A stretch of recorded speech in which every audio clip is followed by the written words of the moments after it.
Eu saúdo a todos na graça e na paz do nosso Senhor Jesus Cristo.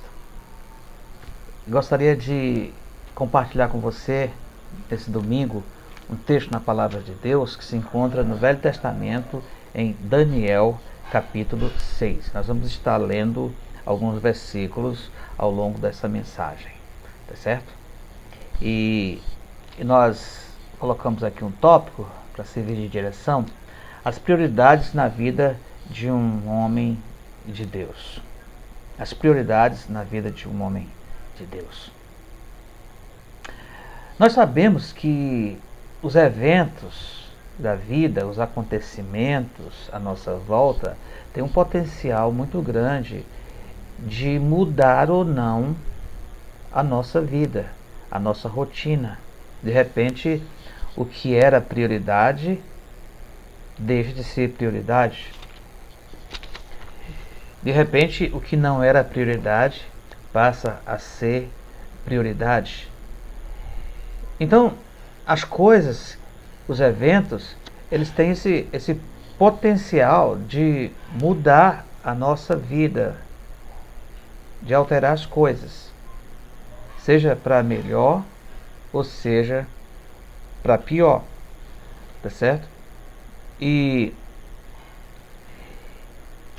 eu gostaria inicialmente de considerar um primeiro ponto, que é esse: o poder de um decreto sobre a vida de um homem de Deus.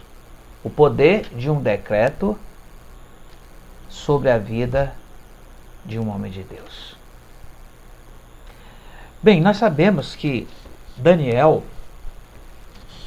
ele era um dos cativos de Judá que foi levado para a Babilônia pelo rei Nabucodonosor. Por se tratar ele de uma pessoa de linhagem real, ele foi preparado para servir na presença do rei Nabucodonosor. E aqui no capítulo 6, nos diz que Daniel foi designado por Dário para ser um dos presidentes do reino. Acompanhe aí no capítulo 6. Pareceu bem a Dario constituir sobre o reino a 120 sátrapas que estivessem por todo o reino.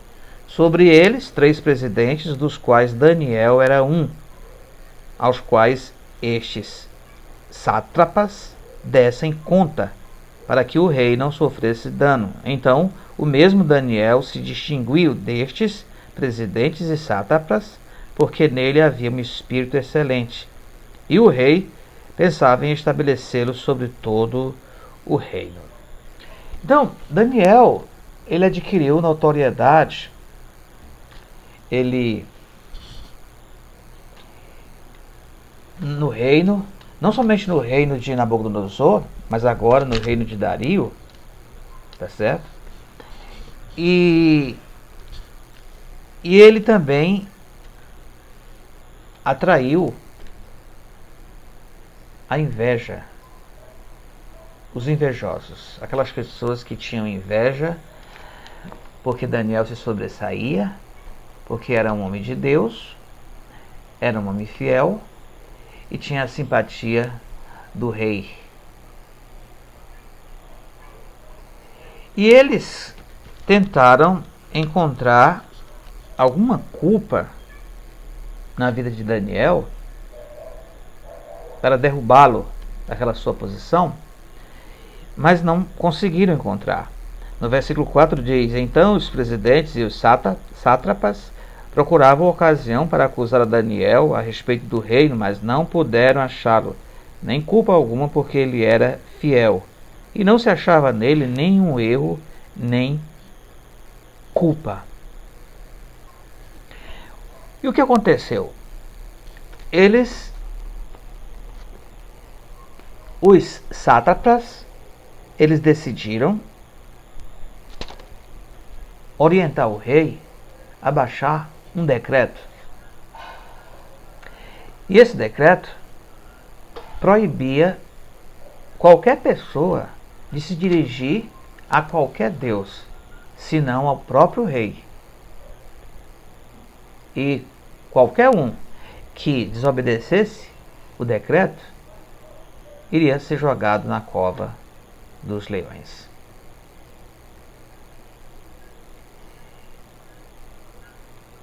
E assim foi feito o decreto, sancionado pelo rei, e diz a palavra de Deus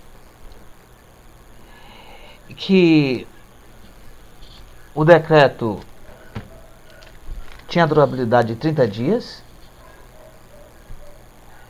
proibia que se fizesse oração a Deus, como já disse, e o objetivo desses líderes era paralisar a vida do homem de Deus, era destruir a vida de Daniel, porque ele se distinguiu dentre os presidentes e sátrapas. Ele era um homem de um espírito excelente. Tá certo? Porque Satanás, ele nunca está satisfeito, meus irmãos, com a nossa vida, quando nós estamos crescendo diante de Deus, quando nós estamos obtendo êxito na vida espiritual. Ele quer nos destruir, nos desestabilizar, ele quer nos derrubar. Ele anda rugindo como leão, como diz o apóstolo Pedro, procurando alguém para devorar. Então, por trás desses homens estava, nós podemos dizer isso, as intenções malignas de destruir o homem de Deus. E diz a palavra que eles sabiam, né, que Daniel costumava orar 3 vezes ao dia. Daniel era um homem piedoso, um homem muito espiritual. E no versículo 10 diz assim, Daniel, pois, quando soube que a escritura estava assinada, entrou em sua casa e em cima, no seu quarto, onde havia janelas abertas do lado de Jerusalém, 3 vezes por dia, se punha de joelhos e orava e dava graças diante de Deus, como costumava fazer. No versículo 11 diz que aqueles homens foram juntos e encontraram Daniel justamente orando, suplicando diante de Deus.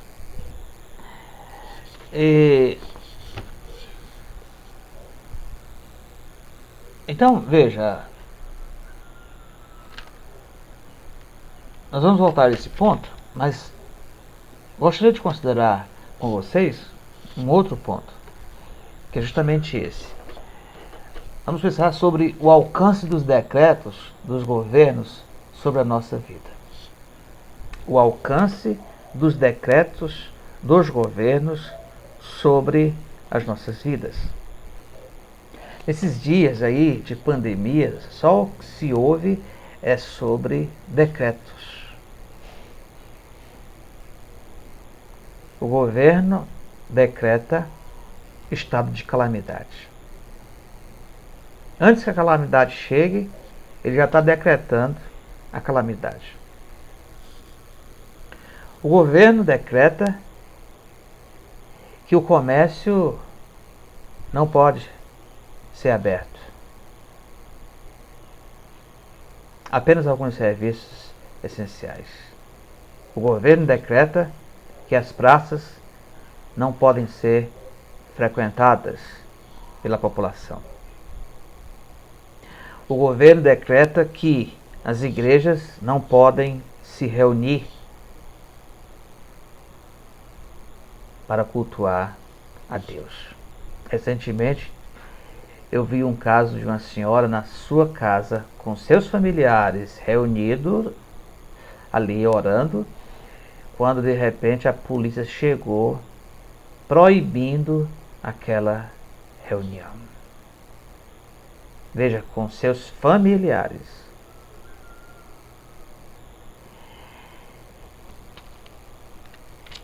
Outro dia também eu vi um fiscal que quis proibir o sacerdote de fazer uma transmissão online para os fiéis. Estava somente ele e um ajudante na igreja. Veja que absurdo. Ele alegava justamente o quê? O decreto do governador.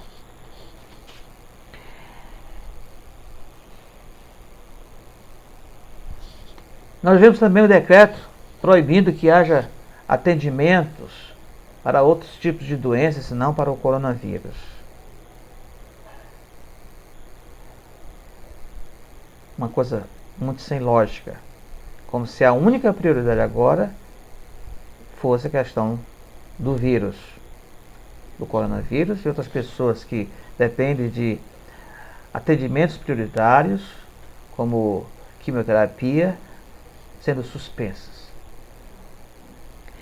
E não chegou ainda o decreto proibindo falar com Deus, mas não vai demorar.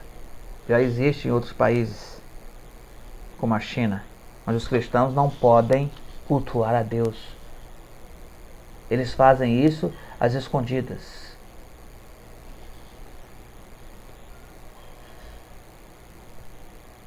Eu sei que muitos, ainda não chegando o decreto em nosso país proibindo de se congregar, alguns, eu imagino que já não se congregavam, né? E agora,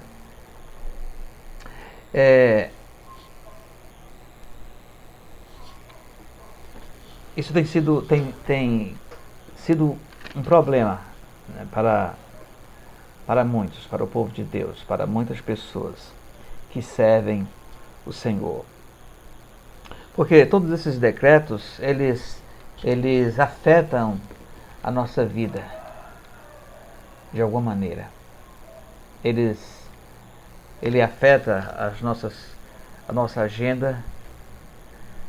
O que era prioridade, de repente, deixa de ser prioridade. Mas eu quero considerar com vocês um outro tópico. Vamos pensar na resposta de Daniel ao decreto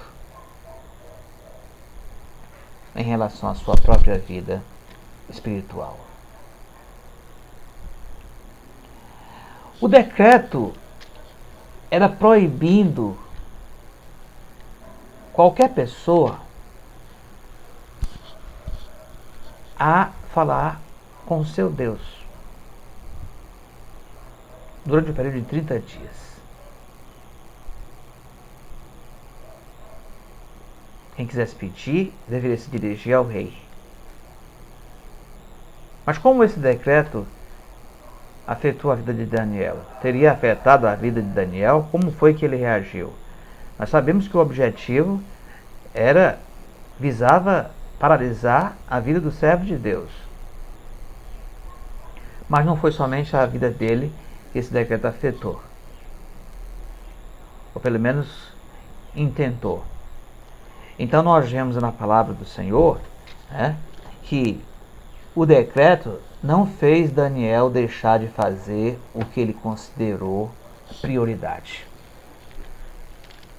O que era prioridade antes do decreto para Daniel, considerou sendo prioridade quando o decreto foi promulgado. Aqui na palavra de Deus, no versículo 10, diz assim, no capítulo 6.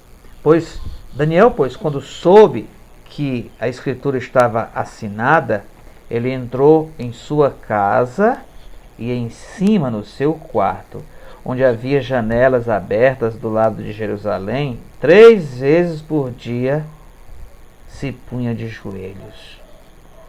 Veja bem, 3 vezes por dia, Daniel entrava no seu quarto. Ele tinha esse costume. Ele se ajoelhava, ele continuou fazendo isso. Ele se colocava diante do Senhor, de joelhos, e ele orava. Ele continuou orando, como de costume. Diz também que ele dava graças diante do seu Deus, como costumava fazer.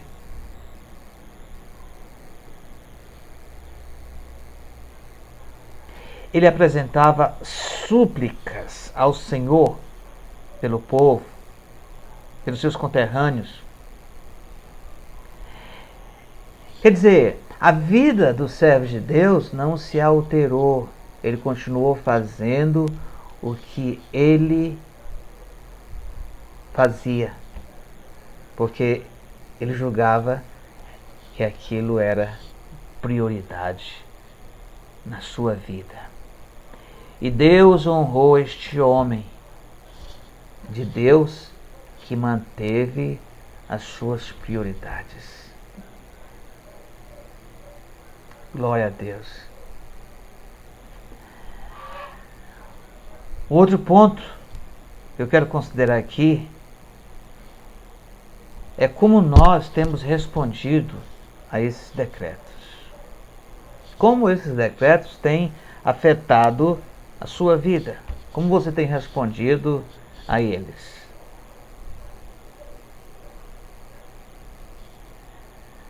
Tudo isso tem entristecido a sua vida? Como você tem reagido? Algumas pessoas, de repente, que não tinham uma vida de oração, que não buscava Deus, que não lia sua Bíblia, de repente poderá ter considerado isso como prioridade, e esse momento serviu como motivação para iniciar um relacionamento com Deus. Ou talvez aquele que vinha mantendo uma disciplina na vida espiritual, um plano de leitura, uma vida de oração, de repente teve a sua vida abalada com tanto decreto, com tanto terrorismo. Então todos esses acontecimentos mundiais e locais fizeram com que a sua fé se abalasse e a sua vida espiritual já não é mais a mesma. Ele teme pela escassez, pelas enfermidades. Muitas coisas podem estar e estão acontecendo mundo afora.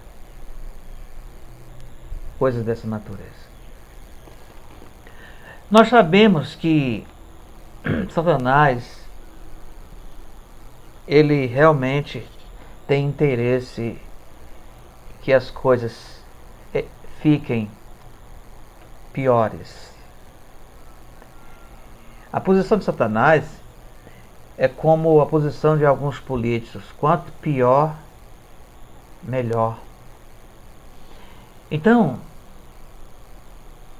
mas a vontade de Deus para a sua vida, ela é diferente. Nossa posição não pode ser diferente da posição de Daniel. Nós sabemos que muitas pessoas mudam suas prioridades por diferentes motivos. Às vezes, por causa do trabalho. A pessoa vem, lendo sua Bíblia, tendo uma vida de oração regular, de repente começa a trabalhar, já mudou suas prioridades. Agora eu estou trabalhando. Eu sou muito ocupado. Às vezes aquele jovem, né, que vinha servindo a Deus na igreja, no ministério, tendo uma vida de oração, uma vida aplicada ao estudo da palavra, mas de repente ingressou na universidade e agora está muito ocupado. E a sua rotina muda, a sua vida muda e muda para pior, porque agora ele não tem mais tempo para servir, ele não tem mais tempo para orar. Isso acontece. Eu tenho visto isso acontecer. Às vezes por causa de um relacionamento amoroso, afeta o relacionamento das pessoas com Deus. às vezes por causa de uma adversidade, às vezes por causa de uma discussão, às vezes por causa de um divórcio. Enfim, são muitos os motivos pelos quais as pessoas deixam-se abalar e mudam a sua vida para pior. E aquilo que era prioridade deixa de ser prioridade. E elas sacrificam o seu relacionamento com Deus e a sua vida de oração. Nós temos que aprender como Daniel. Nós não podemos mudar as nossas prioridades. Nós temos que continuar entrando em nosso quarto. Lembra que Jesus falou? Entra no teu quarto e conversa com o teu pai em secreto. E em secreto ele vai te ouvir e vai te responder. Nós temos que continuar entrando no nosso quarto. É verdade, nós não temos agora o tempo para entrar, mas nós temos a presença de Deus diante de nós em nossa casa. Nós acessamos a presença do Senhor. Entramos no nosso quarto, nos ajoelhamos, nós falamos com o Senhor. Nós temos que continuar fazendo isso.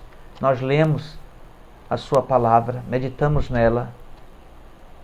Nós fazemos súplicas, nós temos que continuar fazendo súplicas ao Senhor. E nós temos que continuar agradecendo a Deus por tudo que Ele tem feito nas nossas vidas e por tudo que Ele ainda vai fazer. Nossa rotina não tem que mudar para pior. Mas nós temos que melhorar a cada dia. Porque, como diz a palavra de Deus aqui, diz que Daniel, ele costumava fazer isso, ele continuou fazendo isso. E Deus honrou a vida do homem de Deus. Deus vai honrar também a sua vida, meu querido. Como anda a sua vida espiritual? Como anda a sua vida de oração? O apóstolo Paulo, ele fala lá em Colossenses sobre a necessidade de perseverar na oração. Colossenses capítulo 4, versículo 2 e 3. Nós temos que perseverar na oração, não podemos desanimar. O diabo que quer nos ver desanimados. É na presença de Deus que nós vamos encontrar consolação, refúgio, direção. É na presença do Senhor. Continue entrando. Não deixe se afetar pelos decretos, muitos deles injustos, muitos deles sem lógica. Continue entrando no seu quarto, falando com o seu Deus, compartilhando suas dores, compartilhando seus problemas, sua ansiedade, através da oração, através da súplica. E diz a palavra que a paz de Deus, que excede todo entendimento, guardará o vosso coração e a vossa mente em Cristo Jesus. Sim, não vamos mudar nossa prioridade. Satanás, ele quer mudar as nossas prioridades, mas nós não vamos permitir que isso aconteça.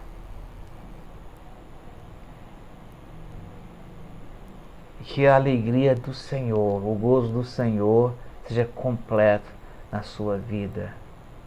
Que você esteja envolvido com Ele, se regozijando nele e tendo prazer na comunhão com Ele. Deus abençoe sua vida. Em nome de Jesus. Amém.